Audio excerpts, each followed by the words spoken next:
talk about what you're getting for your money. This thing is not cheap. It's $1,099. You've got a great camera in your pocket, although it's actually not the best. And the phone is really fast, although technically it's not the fastest. But none of that matters. The Note 10 is Samsung's best phone, hands down. We've had more fun with this phone than any other smartphone in 2019. Let's start with the display. The screen is so big, it takes up the entire front of the phone and then some. It's got Samsung's signature edge-to-edge design that's sharp in more ways than one. Okay, so it doesn't have the fluid, silky smooth, 90 Hz screen refresh rate that we've seen in the OnePlus 7 Pro. And the edges, they can produce a false touch if you hold onto the phone too tightly. But both those problems seem kind of trivial when you just take a minute and bask in the technological marvel of this 6.8-inch screen. False touches or not, you definitely will want to keep a tight grip on the Note 10 because it can be slippery. Now, I know my DMs are going to be blowing up for saying this, but kind of have mixed feelings about the Aurora Glow glass back.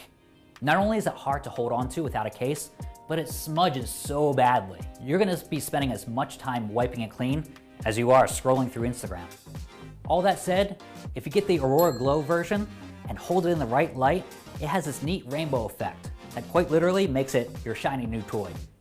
Now, people hear 6.8-inch screen and they kind of freak out, but it's not actually any bigger than the 6.5-inch iPhone, and that's because of this punch hole center-aligned camera. The hole is actually 26% smaller than the S10 camera hole, and it's easier to ignore than Apple's more intrusive notch. The streamlined front camera does lose the IR scanner that came in the last two Note phones. That was used for securely unlocking and paying for things with your face. In its place is a fancy new in-screen fingerprint sensor, which we found more than enough to secure your device. But not every trade-off is so great. The traditional headphone jack, look for it, it's not here. It's been replaced with a USB-C port for audio, and you can plug in some included-in-the-box USB-C headphones. The other non-surprise is Bixby is still, well, Bixby. Every time I try a new Samsung phone, the first thing it says is, "Meet the new Bixby." But guess what? We've already met. It's the same mediocre voice assistant every time. Without a doubt, the Note 10's secret weapon has to be the S Pen. The stylus is shorter and thinner than its older brother, but it still packs in some of the same features that we like the remote shutter and screen off memo. What's new are the remote gestures. While they're fairly gimmicky, I can't help but like them. You can zoom in and zoom out with a clockwise, counterclockwise rotation, and change modes by swiping, even if you're standing several feet away. Capturing remote photos does sound really cool, but unless you have this thing mounted on a tripod, it's not actually feasible. Laying it down on the ground gives you really unflattering shots. And let's be honest, no one's propping this bad boy up on a ledge just to swish and flick a selfie. The S Pen has better handwriting recognition compared to the previous generation. Now keep in mind, better, it's really a relative term, because as good as it is, it still makes mistakes, and quite frequently. Even worse, it's cumbersome in that you have to export your scribbles into a third-party app. What I'm trying to say here is don't expect the Note 10 to turn your crappy handwriting into instant text from Samsung Notes. It's just not going to happen, which is too bad. It's kind of an oversight. But that's just me. The Note 10 has 4 cameras on back, and even if Google's Pixel phones take better main camera photos, the extra lenses here do bring something new to the table. The ultra-wide lens is by far my favorite. It crams more of what's in front of you into your photo. You can get an all-encompassing picture with an artsy fisheye effect without having to back up. The telephoto lens is also fairly good. It has a 2x zoom that doesn't come with much distortion. When it comes to low-light photos, they look better than ever, and that's thanks to a new dedicated night mode. It helps for taking pictures in low light, like at night. Without it, people's skin too often looks soft, like a 1980s family photo portrait. There's a lot of airbrushing going on. And here's what we really like. The punch hole camera on front will take your selfie game to a whole new level. The live focus filters like Color Point and the new filter Big Circles make it even more fun to take pictures of yourself. In all seriousness, the Note 10 Plus has the best selfie camera we've ever tested. Where the camera really excels is in video.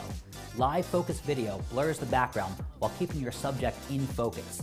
It's better than what we saw on the LG G8, but it still struggles in some areas, and the practicality, well, that's still a mystery for us. Another new feature is zoom in audio, and it does serve a purpose. It amplifies the subject you're zooming into. However, we found it just makes everything in a room louder. What really matters is that video has great optical image stabilization, beating anything we found from an iPhone. And it has a fantastic video editor.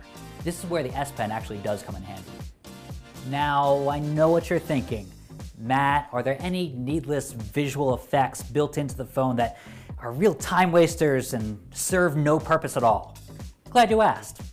With the Note 10, Samsung serves up AR Doodle and 3D Scanner. AR Doodle lets you draw on faces and see everything track the subject in 3D. 3D Scanner, well, that lets you import physical objects into the digital world. No doubt they're new and different, but I wouldn't call them groundbreaking or even practical. As you would expect from a new Note, the 10 Plus is among the fastest phones available. Sure, last year's iPhone and a few other Androids, they're a tinge faster, but that's mostly about bragging rights. Samsung packs in 12 gigabytes of RAM and a vapor cooling chamber designed to handle today's 3D games and whatever comes next. One perk that's exclusive to the Plus that you won't find on the normal Note, it retains the micro SD card slot for expandable storage. You know, just in case the 256 gigs or 512 gigs of internal storage, in case they aren't enough for you. When it comes to software, Samsung redesigned its UX to be logically laid out on such a tall device. Everything is easy to reach within its own menu system, and the camera app, it's one of the most robust. The Note 10 also works with PCs and Macs, with the PC actually benefiting from a link to Windows mode. More mobile apps are coming to the PC later in 2019. As far as battery life goes, how does 4,300 milliamps sound? That is so much battery that you'll never need to worry about losing juice, even with heavy use. We put the Note 10 through its paces, and by the end of the day, we often had 30% battery life left. Best of all, the Note 10 Plus supports 45-watt chargers, which can charge your phone back to 100% in about an hour.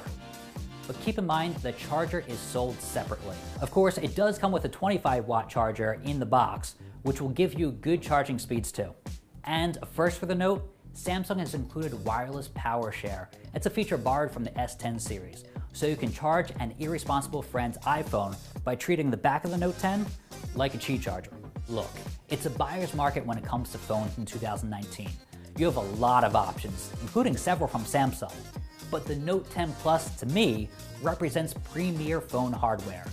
It's the one to get if you dig a huge screen, can't get enough of the fun-to-use stylus, demand more power, and fancy yourself an amateur filmmaker. If you're concerned about the price tag, consider there are 3 different Samsung Galaxy S10 phones on sale right now, and they're all priced at a considerable markdown. Not to mention the normal Note 10. Okay, it doesn't have all the fancy bells and whistles of the Note 10 Plus, but it does come with the same S Pen, and it has a friendlier screen that can fit a little bit better in one hand. It's almost as if Samsung is giving you too many choices, and for consumers, that's a big win for us. I'm Matt Swider with TechRadar. For news and reviews about technology, keep it locked at techradar.com.